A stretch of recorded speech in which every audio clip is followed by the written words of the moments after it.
"Shoot the apple off her head and she's yours," they said. But he felt something when he saw her. Before we dive into the story, don't forget to like the video and tell us in the comments where you're watching from. The sun had dropped just enough to throw long shadows across the main street of Dry Creek. Dust blew in low swirls, clinging to boots and coats, carried by a wind that never seemed to stop in this part of the territory. The town was no stranger to cruelty, and the people gathered outside the saloon weren't looking for justice, only distraction. Laughter carried over the sound of wagon wheels and clinking bottles. At the center of it all, a young Apache woman stood with her wrists bound behind her back. Her ankles were roped together, forcing her to balance awkwardly. The rough cord had already cut her skin raw. Her name was Ayoka, though not a single person in the crowd spoke it. She had been dragged here after being caught near one of the outlying farms, accused of stealing food. No one had asked why she was starving. No one cared. A man from the general store stepped forward with a smug grin. He held a bright red apple in his hand, polished against his vest, and placed it on the top of her head with exaggerated care, as though it were the cleverest joke he had ever told. "Let's see who's got the steadiest hand," he said. The crowd howled. Someone shouted that the winner would have himself a woman, free of charge. Another suggested they should skip the game and hang her outright. Their laughter mixed with the clink of whiskey glasses from the porch of the saloon. Ayoka stood rigid. Her dress, torn and stretched, slipped low across her chest where the seams had given way. She tried to straighten, tried to cover herself with her bound arms, but the ropes cut too tight. She kept her chin high, but inside her chest hammered. She had seen men kill for less. She told herself not to cry, not to give them the satisfaction, though her throat burned with fear. That was when Clint Morgan moved from the edge of the crowd. He had been leaning against the post of the livery stable, watching with a tightening jaw, weighing whether to interfere. He had told himself before that it was not his fight, that stepping in would draw trouble he didn't need. He lived alone, kept to himself, and the last thing he wanted was more enemies. But the longer he watched, the more the weight grew in his chest. He saw the way she trembled just once and stilled herself, the way the ropes bit into her wrists. It reminded him of other times, years back, when he had seen prisoners used for sport during the war. He still carried the scar along his jaw from that time, a knife wound he barely survived. He had told himself he wouldn't watch another person humiliated while he stood by. Clint was 36 now, a drifter who had settled into solitude on a small patch of land outside town. He had no family left, no wife, only a cabin and a few cattle to his name. The townsfolk saw him as quiet, standoffish, maybe even dangerous, though he rarely raised his voice. He carried the look of a man who had seen too much. He stepped forward into the circle, boots grinding in the dirt. The noise dimmed as heads turned. His revolver hung at his hip, worn from years of use. He didn't boast, didn't speak to the sheriff or the crowd. He just unholstered the weapon, checked the chamber once with practice calm, and leveled it at the apple. The street went silent. Ayoka held her breath, her knees weak but locked in place. She thought of running, but there was nowhere to go. She stared straight ahead, certain the bullet would split her skull. She thought of her family, lost years ago, of the tribe that had cast her out when hunger and sickness drove her to steal. Shame mixed with terror, and she bit the inside of her cheek hard enough to taste blood. Clint's eyes narrowed. He shut out the crowd, shut out the jeers, focused only on the apple. His finger rested light on the trigger. In his chest, he felt the old familiar calm, the same steadiness he had used as a scout when his survival depended on one clean shot. He didn't want a prize. He only wanted to end this farce without spilling her blood. The gun cracked, sharp as thunder. The apple exploded, both halves tumbling to the dirt. The echo carried down the street, then silence. For a heartbeat, no one moved. Then the crowd erupted. Cheers, curses, laughter, shouts of disbelief. The sheriff slapped his knee, grinning wide. "She's yours, Morgan. By right of the shot, she's yours." The men around him hooted and clapped. Clint lowered the revolver, slid it back into his holster. He walked straight to the woman. She flinched when his hand went to his belt, thinking he meant to grab her, but he only drew his knife. With one quick slice, he cut through the ropes at her wrists. The cord fell, leaving angry red marks across her skin. She flexed her hands once, almost in disbelief. Clint didn't look at the sheriff or the crowd. He placed a hand on her arm, steady but not rough. "Come on," he said quietly. Ayoka blinked at him, not fully understanding, but her legs carried her forward when he began to move. The crowd shouted after them, some mocking, some angry, a few laughing at the idea of Clint dragging home an Indian woman. None of them stopped him. Clint's heart thudded heavy as they passed the last building at the edge of town. He knew he had just made himself a target. Men didn't forget when you embarrassed them in front of their neighbors. Still, he didn't turn back. He only walked, the woman keeping pace beside him, her steps uneven but determined. Behind them, the noise of the town faded until it was just the sound of their boots in the dust and the steady rhythm of the wind. Clint didn't look back once they cleared the last building of Dry Creek. The noise of the crowd had already thinned, swallowed by the wind and the open land stretching beyond the town. He kept his stride even, long legs carrying him past the ruts of wagon wheels and out toward the valley road. The woman stayed close, not at his side exactly, but a few steps behind, her bare feet leaving small prints in the dust. Every few paces he heard the rasp of her breath, quick and shallow, like she was pushing herself to keep up. He slowed once, long enough to glance at her. Her hair clung damp to her cheeks, strands sticking where sweat mixed with dust. Her wrists were raw from the rope, the skin scraped red. She noticed his look and stiffened as if expecting him to speak. He didn't. He just adjusted his pace so she wouldn't fall behind. By the time the town shrank to a line of roofs against the horizon, the sun was dropping fast. Clint knew better than to push further. His cabin was still hours away, and riding out that late would be foolish. He spotted a stand of cottonwoods near the creek bed, their branches offering a break from the wind. He motioned with his chin and turned that way. She followed without a word. When they reached the trees, he dropped his saddlebag to the ground and set about clearing a space. He gathered a few dry sticks, struck a match, and soon had a small fire burning low. She stood apart, hugging her arms across her chest, eyes darting to the shadows as though she expected men to come riding after them. Clint pulled a piece of jerky from his bag, held it out. She didn't take it at first, only stared, uncertain. His arm stayed steady. Finally she reached, fingers brushing his hand quick before pulling back. She chewed slow, cautious, her jaw tight like each bite might be her last. "You'll need more than that," Clint said quietly. His voice was even, not rough but not soft either. He filled a tin cup from his canteen and passed it over. She drank deep, water spilling down her chin, and for the first time her eyes met his. They were dark, sharp, full of questions she didn't yet have words to ask in English. He looked back at the fire. He hadn't planned any of this. Truth was, when he cut her loose, he thought she'd run. He would have let her. He had no business bringing her into his life. But she hadn't run. She had followed. Now here they were, sitting in the brush like fugitives. Clint knew the men in town wouldn't forget. A few of them were drunk enough to chase, and more than a few would carry grudges against him for making fools of them in front of their neighbors. He rubbed the scar on his jaw without thinking. Trouble had a way of finding him, and he had just bought himself plenty. The woman shivered in the cooling air. Her dress was torn at the shoulder, leaving her skin bare where goose flesh rose. Clint pulled his bedroll from the saddlebag, tossed it toward her. She froze, staring at it as though it might be a trick. "Take it," he said. Slowly, she lowered herself onto it, pulling the edge around her shoulders.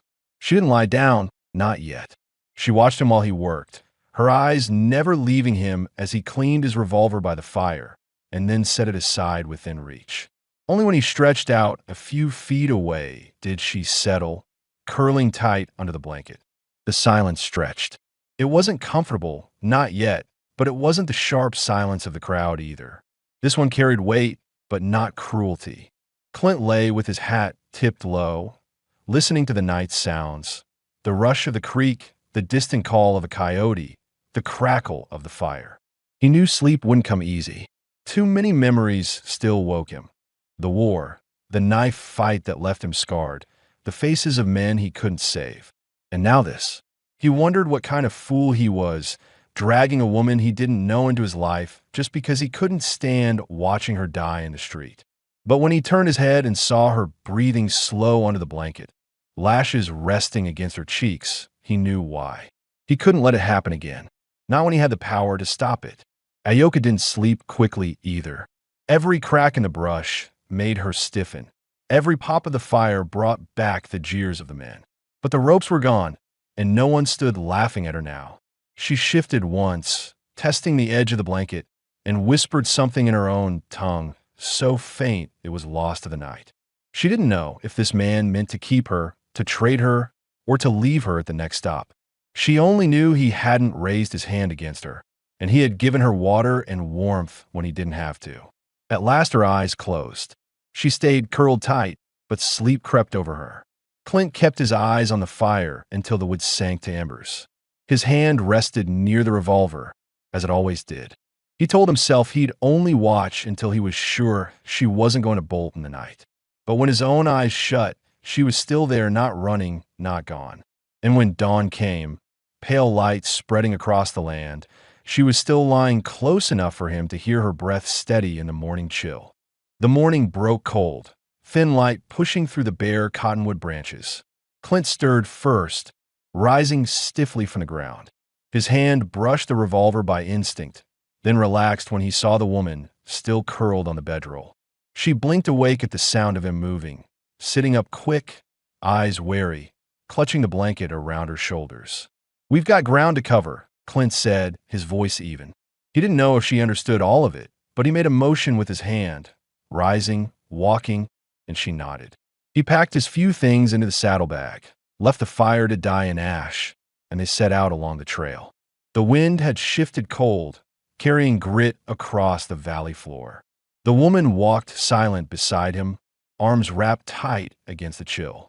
Her feet were raw from the day before, dirt caked to the small cuts where gravel had bitten in. He noticed her limp, but said nothing, only slowed his stride enough that she didn't fall behind.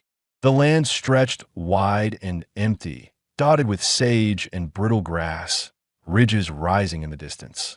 Clint had chosen this place years ago for that very reason. It was far from the noise of town, far from the war that had chased him for too long. He lived with the quiet, worked his cattle, and spoke to no one unless he had to.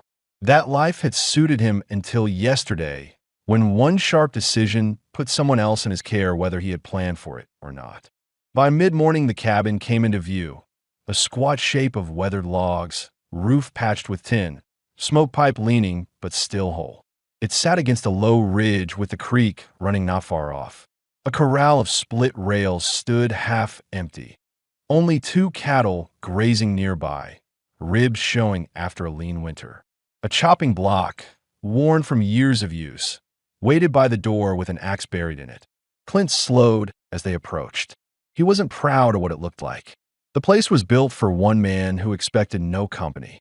The shutters hung crooked, and the yard was cluttered with old harness and broken fence posts stacked against the wall. But it was shelter, and it was his. He opened the door and stood aside. The woman hesitated at the threshold, eyes scanning the dark interior. She looked back at him, uncertain. "Inside," Clint said. "Not an order, not rough, just steady." She stepped in. The air smelled of smoke and old leather. A small table stood at the center, rough-hewn chairs on either side. A narrow bed pushed against the back wall, blanket folded over it, and an iron stove crouched in the corner. Tools hung on nails, and shelves held tins of beans, flour sacks, a few jars of lard. It wasn't much, but it was enough to keep a man alive. She turned slow, taking it all in. Her hand brushed the table, fingertips dragging through the dust that had settled from neglect. She looked back toward the door, as though testing the idea of leaving, but her shoulders sagged, and she stayed. Clint dropped his bag on the table and set to work lighting the stove. He poured beans into a pot, added water, and let warm. The woman moved closer, drawn by the smell. Her stomach growled loud enough that she looked down quick, embarrassed. Clint said nothing, only slid a tin plate across the table when it was ready. She ate fast, like she thought the food might be taken from her, until her pace slowed under his steady gaze. For the first time since he cut her loose, he asked something. "You got a name?" His words were quiet, measured. She looked up, eyes narrowing, then touched her chest lightly. "Ayoka," she said. Her accent shaped the sound rough but clear. Clint gave a small nod. "Clint." He tapped his own chest once. Names exchanged, simple, but it landed heavy in the silence. The rest of the day passed in small tasks. Clint hauled water from the creek while she swept the dust from the corners with a broom that hadn't been touched in weeks. She moved careful, uncertain of what was hers to handle, but she kept working. When she found one of his shirts folded on a shelf, she ran her hands over the fabric, then set it back neat, as though afraid to take it. He mended a fence rail outside, hammer echoing against the ridge, and when he turned, he saw her watching from the doorway, arms hugged across her chest against the breeze. There was no smile on her face, no warmth yet, but also no chains, no rope, no men laughing. That was something. By dusk, the cabin had changed in small ways. The floor was swept, the stove gave steady heat, and the air no longer smelled of dust but of food and firewood. Ayoka sat at the table, her hair falling loose, patched blanket around her shoulders. Clint sat across, spooning beans from the same pot. They didn't speak. She understood little, and he had never been one for talk. But the silence wasn't sharp the way it had been in town. It wasn't mocking. It held space, uncertain but alive. When the fire died low, Clint stood, pulled the blanket from the bed, and laid it near the stove. He gestured to it once. "Yours." He took the bed for himself, turning away without waiting for her answer. She settled on the floor, curling tight again, though this time there was warmth and the smell of food still in the air. Her eyes stayed open long after his had closed. She didn't know what tomorrow would bring, if this man truly meant freedom or if some price would come later. But she knew one thing. Tonight, no one laughed while she trembled in ropes. For Clint, sleep came harder. He lay still, staring at the ceiling beams, replaying the sound of the crowd, the echo of the shot, the look in her eyes when the ropes fell. He knew the choice he had made had closed a door he could never walk back through. There would be trouble, men talking, maybe worse. But as he listened to the steady rhythm of her breathing by the stove, he accepted it. He had brought her here, and now she was under his roof.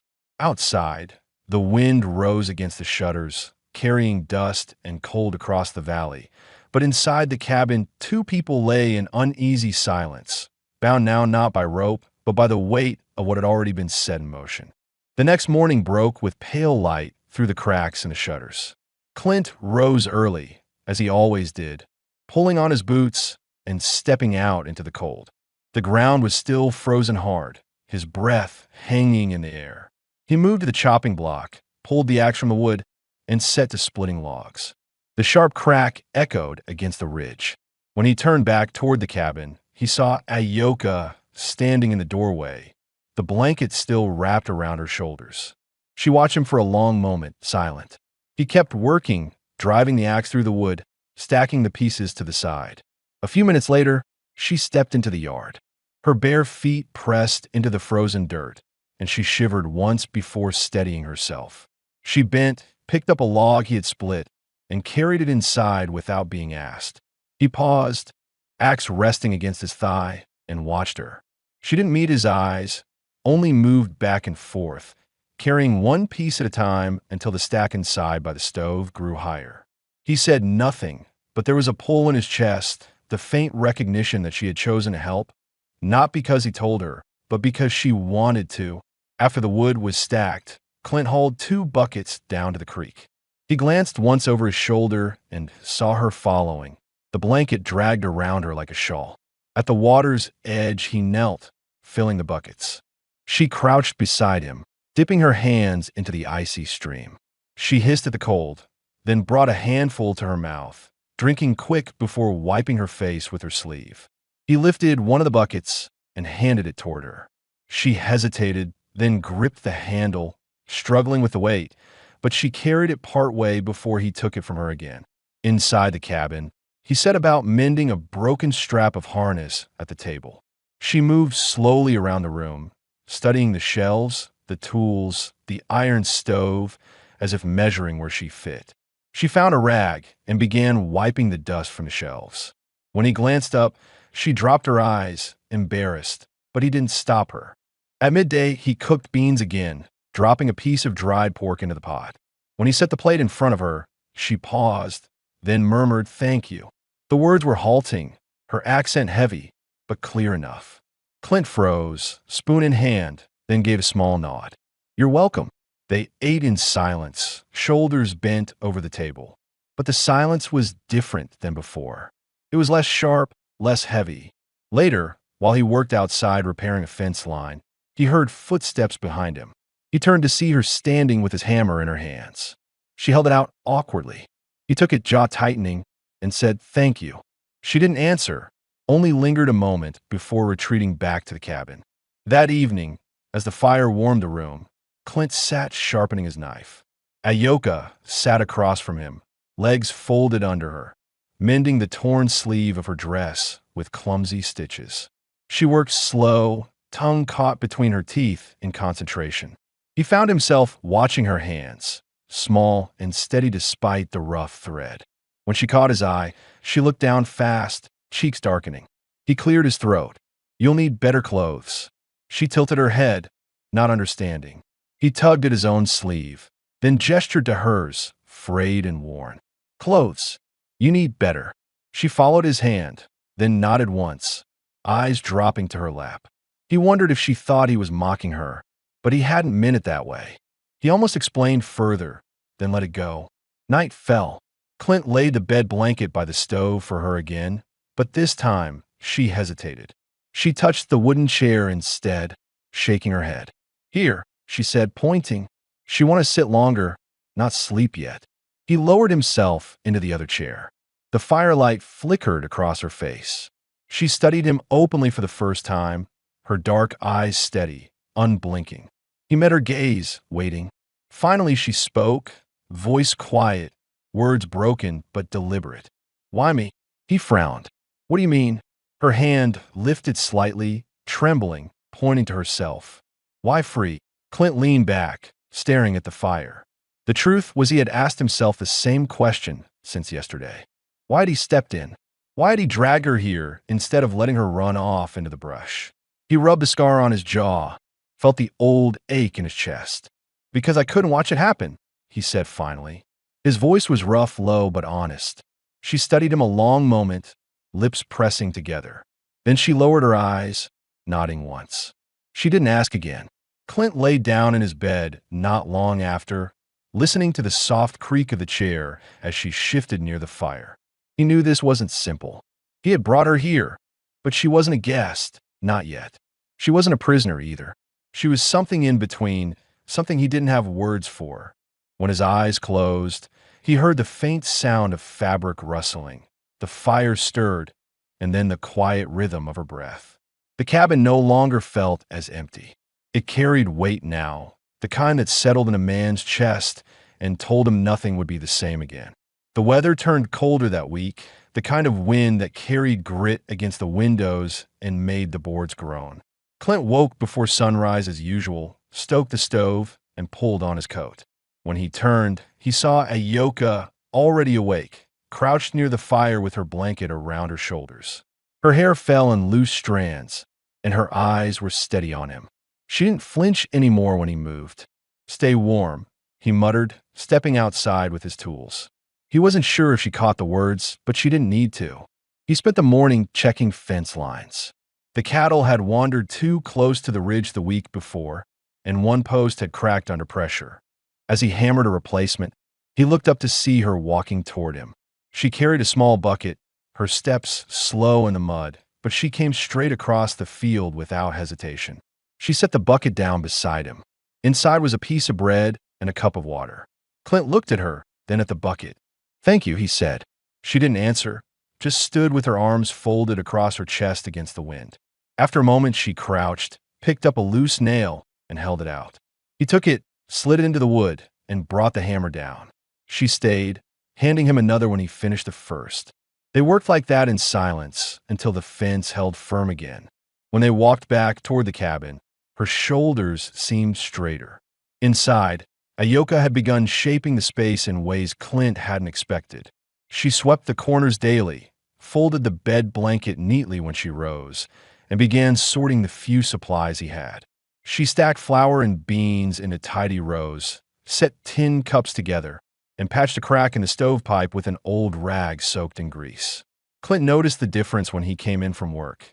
The cabin smelled less like dust and more like cooking, less like an empty shack and more like a place someone lived. He caught her humming once while she scrubbed a pan with sand from the creek. The sound was low, almost a whisper, but it stopped him at the door. She froze when she saw him, eyes wide, as though caught in something shameful. He only nodded once and moved to hang his coat, but inside he felt the sound linger. At night, the silences grew heavier but not uncomfortable.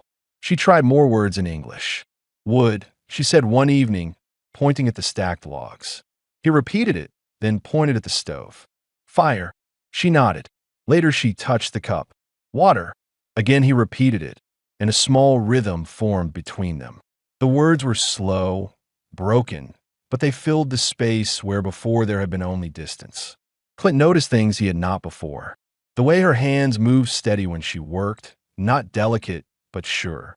The way her eyes softened sometimes when she looked around the cabin, like she was allowing herself, if only for a moment, to believe this place might hold safety. And he noticed her body, the curves her torn dress didn't hide, the neckline that had stretched too far.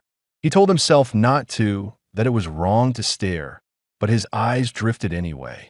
Each time he caught himself, he turned away with his jaw clenched. One night, rain came hard against the roof, slapping the boards, rolling across the yard in sheets. Thunder cracked, low and close. They both sat by the fire, damp from the leaks in the roof. Her dress clung to her skin, outlining the shape of her shoulders, the swell of her chest, the curve of her waist. Clint poured 2 tin cups of hot water and passed one across. Their fingers brushed again, deliberate this time, not by accident. She didn't pull away. She looked at him, her dark eyes steady, waiting. Why? She asked, her voice quiet but stronger now. He blinked. Why what? She tilted her head, searching for words. Why you alone? The question landed heavy. Clint leaned back in his chair, staring into the fire. He had not spoken of it in years. But the storm outside left no space to dodge. Lost people, he said finally. His voice was flat. War took some. Time took the rest. Easier to be alone than to bury more. She studied him, lips pressed tight. She seemed to understand, at least enough to let silence fall again. He felt her eyes on him long after, sharp and searching. It was not pity. It was something else, recognition. When the storm eased, he stood and spread his bed blanket on the floor again. But before lying down, he looked at her still sitting in the chair, the firelight across her face. You're safe here, he said. The words were rough, awkward, but honest. Her eyes softened. She drew the blanket tighter around her shoulders and gave one slow nod. That night, Clint lay awake longer than usual. He listened to the steady patter of rain dripping from the roof, the soft rhythm of her breathing by the fire. For the first time in years, he didn't feel like the only living soul inside those walls. The storm passed by morning, leaving the land heavy with mud and the air sharp with cold. Clint stepped out early, boots sinking in the wet ground, checking the corral where the cattle huddled restless from the night. The sky hung gray and low, promising more rain before long. He worked in silence, mending a latch, but his thoughts weren't on the fence. They kept circling back to the night before. The way she had looked at him when he said she was safe, the quiet nod she gave, the trust in her eyes that unsettled him more than anger ever could. When he returned to the cabin, she was kneeling by the stove, hair loose down her back, coaxing a flame to catch. She had gathered kindling and stacked it neat, more careful than he ever bothered to be. When she saw him, she didn't startle anymore. She looked up and gave a small nod, then pointed to the pot on the stove. Food, she said, the word broken but steady. Clint raised his brows, set his hat on the peg by the door, and sat. She ladled beans into his tin cup, hands brushing his once more as she passed it across. He muttered, Thank you. Out of habit. She echoed the words softly. Thank you, tasting them like she was testing their weight. They ate in silence, shoulder to shoulder, now instead of across the table. Neither said it, but the space between them was shrinking each day. After breakfast, Clint showed her how to use the axe. He set a log on the block, drove the blade through, then stepped aside. She gripped the handle, awkward at first, but tried. The axe wobbled, biting only halfway. She frowned, jaw tight, and tried again. Clint moved behind her, guiding her hands lower on the handle. Here, he said quietly. His chest brushed her back, his arms steadying hers. She froze, then exhaled, bringing the axe down hard. The log split.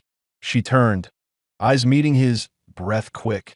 For a moment, they just stood there, close, the wind cutting cold around them, while the warmth of their nearness pressed heavier than the chill. Clint stepped back first, jaw set, but his chest felt tight all the same. That evening, the rain returned. It came hard, hammering the roof, rattling the shutters. The cabin was small, fire hot, air thick. Ayoka sat near the stove, dressed damp from hauling water, fabric clinging to her skin. She pushed her hair back with her hands, strands falling across her shoulders, neckline gaping where the seams had given. Clint tried not to look, but every glance caught on her curves, the line of her collarbone, the rise of her chest as she breathed. She noticed his eyes and didn't turn away this time. Instead, she studied him, his scar, the lines at the corners of his mouth, the way his hands flexed on his knees like he was holding something back. She broke the silence. You want me go? The words were halting, but clear enough. Clint shook his head slow. No. Her brow furrowed. Why keep? He leaned forward, elbows on his knees, staring at the fire. He hated words, hated dragging them out, but she deserved more than silence. Because I don't want you out there. Not alone. Not with him. He didn't look up, afraid of what he might see in her eyes. Fear, anger, misunderstanding. But when he finally did, she wasn't looking away. Her gaze was steady, unreadable, but softer than before. She rose, blanket slipping from her shoulders, and crossed the small space between them. She stopped just in front of him, close enough that he felt the heat of her skin even through the damp dress. He stood without thinking. For a long breath, neither moved. Then she lifted her hand, slow and unsure, and set it flat against his chest. His heart hammered under her palm. Clint swallowed, fighting the urge to step back, fighting the years of silence that told him to keep walls high. But the look in her eyes cut through that, uncertain but asking, searching for his answer. He lifted his hand, set it against her waist, fingers light at first. She didn't flinch. Her breath caught, her lips parting just slightly. Clint bent his head, slow, giving her time to turn away if she chose. She didn't. Their lips touched, soft, steady, not rushed. The kiss held longer than he expected, her hand pressing firmer against his chest as if anchoring herself. When they pulled apart, the fire cracked, thunder rolled, and the cabin seemed smaller than ever. Neither spoke. Clint rested his forehead against hers, eyes closed, breathing hard. She leaned into him, not pulling back. For the first time since he brought her here, the silence between them wasn't a wall, but a bridge. Later, when they lay down, he took the bed as usual, but she moved closer to the stove and stretched out within arm's reach instead of across the room. He didn't sleep much, kept listening to the rain, the sound of her shifting under the blanket, the memory of her lips against his. And when dawn broke gray and cold again, she was still there, closer than before, not running, not afraid, choosing to stay. The morning after their kiss came gray and heavy, clouds low, wind pushing hard from the north. Clint rose early, but his thoughts were far from the cattle. He moved slower, still carrying the weight of the night before, the feel of her hand on his chest, her lips pressing steady against his. He wasn't a man given to thinking much about what things meant, but this was different. She wasn't just a stranger under his roof anymore. She was inside his chest in a way he hadn't let anyone in for years. Ayoka moved about the cabin with a new steadiness. She folded the blanket neat, stoked the fire, and swept the floor without being asked. When she brushed against him passing the table, She didn't flinch. For the first time, she looked comfortable in the small space. By mid-morning, Clint saddled his horse and rode the ridge to check for strays. The air carried that tight stillness that came before trouble, though maybe it was only his nerves. He turned back sooner than planned. As he approached the cabin, he saw smoke rising from the chimney and felt that same strange warmth in his chest. But then he saw the dust trail behind 3 riders cutting across the valley floor. His jaw tightened. He rode hard back, tied off his horse, and stepped into the cabin. Ayoka looked up from the stove, her face shifting when she saw his expression. "Men coming," Clint said flat. He mimed horses with his hand, pointing toward the valley. She stiffened, eyes wide. He grabbed his rifle from a wall and checked the chamber. His revolver was already on his hip. He turned to her. "Stay inside. Don't open the door." She shook her head sharply. "No hide." Her voice was rough but firm. She picked up the small knife she had been using at the stove, holding it tight in both hands. Clint met her eyes, the fight there clear. For a moment, he wanted to argue, to push her behind the door where she'd be safe, but he saw the stubborn fire in her and knew it would do no good. He gave one short nod. The riders came fast, pulling up in front of the cabin, horses stamping in the mud. Clint stepped outside onto the porch. The men from Dry Creek, faces he recognized from the saloon, drunk and loud that day. The one in front leaned forward on his saddle, grinning wide. "You made a fool of us, Morgan," the man said. "We can't take back what's ours." "She ain't yours," Clint answered, voice low, steady. The man's grin dropped. "You think you could just walk out with her? You think we let that stand?" He pulled his revolver, letting it dangle loose in his hand. The others followed suit. Clint raised his rifle slow, leveled it steady. "Turn back." The leader spat. "You ain't got the guts to fire." Before Clint could answer, the door creaked behind him. Ayoka stepped out, knife in hand, blanket falling from her shoulders. Her hair whipped in the wind, eyes dark and sharp. The men laughed when they saw her. "Look at that," one jeered. "She thinks she's a fighter." Clint felt the weight of her presence at his back, fear curling cold in his gut. He kept the rifle aimed, voice hard. "Last warning." The lead man smirked, lifted his pistol higher. "She's coming with us." The crack of Clint's rifle split the air. The shot tore through the man's shoulder, sending him crashing from the saddle. His horse reared, screaming. The other 2 cursed, one firing wild. Clint dropped low, chambered another round, and fired again. The second man's hat flew, his horse spinning.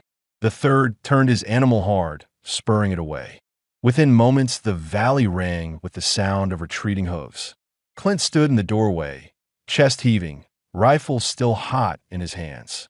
The man he had shot groaned in the mud, clutching his shoulder. He looked once at Clint, rage burning in his eyes, then staggered onto his horse and followed the others. The silence after was heavy. Clint lowered the rifle slow, breath steadying. He turned to Ayoka. She still gripped the knife, knuckles white, but her chin was high, her body trembling only slightly. She met his eyes. "You see?" she said, voice shaking but strong.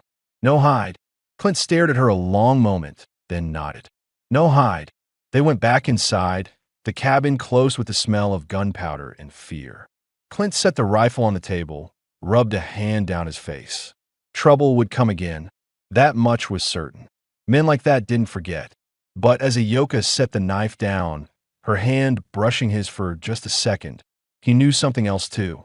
Whatever came, she wasn't going to leave, and he wasn't going to let her go. That night, as the fire burned low, they sat side by side. She leaned into him, her head against his shoulder, and for once Clint let the tension drain from his body. The danger wasn't gone, but the choice had already been made. They would face it together. The air inside the cabin was still thick with the smell of gunpowder and damp earth. Clint sat at the table with his rifle laid across it, the barrel cooling, his jaw clenched tight. He could still hear the retreating hoofbeats echoing in his head, still see the flash of hatred in the wounded man's eyes before he staggered onto his horse and rode away. Trouble wasn't finished, not by a long stretch. Ayoka sat across from him, knife still on the table, her hands wrapped around a tin cup that shook faintly though she tried to hide it. Her eyes were fixed on him, steady but searching. She wasn't broken, not even close, but her body trembled with the weight of what had just happened. Clint watched her, waiting for the fear, the blame, the question of why he had brought this danger to her doorstep. But none came. Instead, she spoke low. "You fight for me." Her English was halting, but the meaning was clear. Clint exhaled slowly. "I fight for what's mine to protect." He stopped, the words heavier than he meant. His scar itched his chest tight. He looked at her again. "Not because you're property, because you're here, under this roof, with me." Her eyes softened, the faintest hint of relief flickering across her face. She set the cup down, stood, and crossed the short space to him. She stopped at his side, her hand brushing against his shoulder. He let out a breath he hadn't realized he'd been holding. That night, neither of them moved far from each other. When Clint lay down, Ayoka chose the bedroll not across the cabin, but at the foot of his bed. She curled under the blanket, close enough that he could hear her breathing slow, steady. For a long time, he stared at the ceiling, fighting the thought that nothing in his life had ever felt this certain, that he wasn't alone anymore, and that leaving her behind was no longer something he could do. The next morning broke cold, but clear. Clint rose and set about chopping wood, his body sore but steady. When he turned, he saw her at the creek washing clothes. Her dress, one of his old flannels he had left folded, and the ragged blanket she had carried since the night he cut her loose. She scrubbed with her hands red from the icy water, lips pressed tight with determination. When she came back up the hill, arms heavy with the wet cloth, he met her halfway, taking the load from her. Their fingers brushed, lingering longer than before. She let out a quiet laugh, quick, surprised, the first sound like that he had heard from her. It struck him harder than he expected, and for a moment the weight of everything else fell away. Later, as they shared bread at the table, she asked haltingly, "Will you stay?" "Here." She pointed to the cabin, her eyes lifting to his. Clint studied her face. He thought of the town, of the men who would surely return, of the quiet life he had managed to carve for himself before all this. He thought of the nights alone, the meals eaten in silence, the way the cabin had felt more like a tomb than a home. Then he looked at her, alive, steady, sitting across from him with fire in her eyes, even after facing death.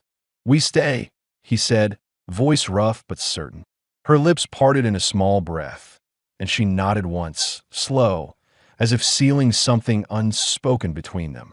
That evening the air grew colder again. Clint stoked the fire, the cabin warm against the wind outside.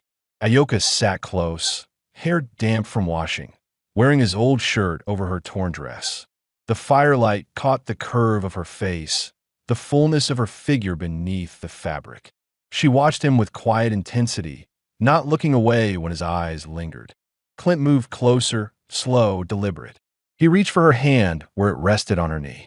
She tensed, then relaxed, letting his rough fingers curl around hers. Her hand was smaller, calloused, but soft against his. She leaned into him, shoulder brushing his arm. "You sure?" he asked, his voice low, the words rough from disuse. She met his eyes. "Yes." Clint cupped her face, thumb brushing her cheek. Their lips met again, firmer this time, not tentative but certain. She leaned into him, her hands gripping the front of his shirt. The kiss deepened, breaths mingling, the fire snapping loud in the silence. When they broke apart, she rested her forehead against his chest, her breath fast, her body trembling not with fear but something else. Clint held her there, one arm tight around her waist, the other hand resting light on her back. For the first time since the day he cut her loose, he felt the weight of loneliness lift from his shoulders. She wasn't a stranger anymore. She wasn't someone passing through. She was choosing to be here, and he was choosing her in return. Outside, the wind howled across the valley, but inside the cabin, the fire burned steady, and two people who had started as nothing more than survivor and rescuer now stood together as something stronger. Partners bound not by chance but by choice. The days after the fight passed without sign of riders. Clint kept his rifle near at all times, checking the ridge at dawn and dusk, but no dust trails rose from the valley. The town had learned its lesson or decided he wasn't worth the blood. Either way, the silence held, and each day, without trouble, felt more like a gift than a reprieve. Ayoka settled into the cabin as though she had always belonged. She mended his shirts with careful stitches, patched holes in the blanket, and stacked wood against the wall higher than it had ever been in his years alone. She spoke more English each day, piecing words together, pointing, repeating. Clint corrected her when she asked, his gruff voice patient in ways that surprised even him. One morning, he came in from the corral to find bread baking in the stove. The smell filled the cabin, warm and rich, something he hadn't tasted since before the war. She looked up when he entered, flour dusting her hands, and gave a small smile, just a curve of the lips, but struck deep. For the first time in years, the cabin smelled like home, not just survival. That night, by the fire, she asked the question that had hung unspoken between them. "You want me to stay always?" Clint froze, staring at her across the flicker of flames. He thought of all the years he had lived with nothing but silence, all the nights staring at the ceiling waiting for sleep that never came. He thought of the day in Dry Creek when he cut her free, how he told himself he would let her run once they were clear, and how she hadn't. She had followed, step for step, and each day since she had filled the cabin with something he thought he'd buried for good. "Yes," he said finally, voice low but steady. "I want you here, with me, for good." Her eyes softened, relief and something warmer flickering through them. She leaned across the space, touched his hand. "Then, I stay." Clint closed his rough fingers around hers, a weight lifting from his chest he hadn't known he carried. The days grew longer, spring pushing through the valley. Together they planted a small patch of earth behind the cabin, turning soil with an old hoe, dropping seeds, watering from the creek. It wasn't much, but it was theirs. When the sun fell, they sat shoulder to shoulder on the porch, watching the lights sink behind the ridge. The silence between them had changed. It was no longer sharp, no longer filled with suspicion. It was the kind of silence that carried peace. Sometimes she hummed under her breath as she mended, and Clint found himself listening, comfort in the sound. Sometimes he told her about the land, where the creek swelled after rain, where the cattle liked to graze, where he had nearly broken his leg the first winter cutting ice. She listened, head tilted, learning his world the way he was learning hers. One evening, after the chores were done, she came to him not with questions but with certainty. She stood before him, her dark hair braided, wearing the shirt he had given her. Her eyes met his steady, no fear there now, only resolve. "You my home," she said, the words broken but clear. Clint rose, breath catching. He set his hands at her waist, pulled her close. "And you're mine," he answered. The words were heavy, but they were truth, and for the first time in years, he let himself say them without fear of losing what he claimed. They kissed again, deeper this time, the kind of kiss that sealed things no crowd, no town, no work could break. She leaned into him fully, her arms tight around his shoulders, and he held her as though letting go was no longer an option. When they broke apart, the fire burned low, but the cabin felt warmer than ever. Clint touched his forehead to hers, eyes closed. "We'll make it here, together." Ayoka nodded, her hand resting over his heart. "Together," she echoed. And so was the cabin, once silent and empty, now carried the sound of two lives joined. The scrape of chairs, the thud of wood on the chopping block, the low murmur of voices learning each other's words. The valley, once a place of exile, now held the weight of something permanent. Clint no longer lived alone. Ayoka no longer lived in chains. They had chosen each other, and that choice would stand.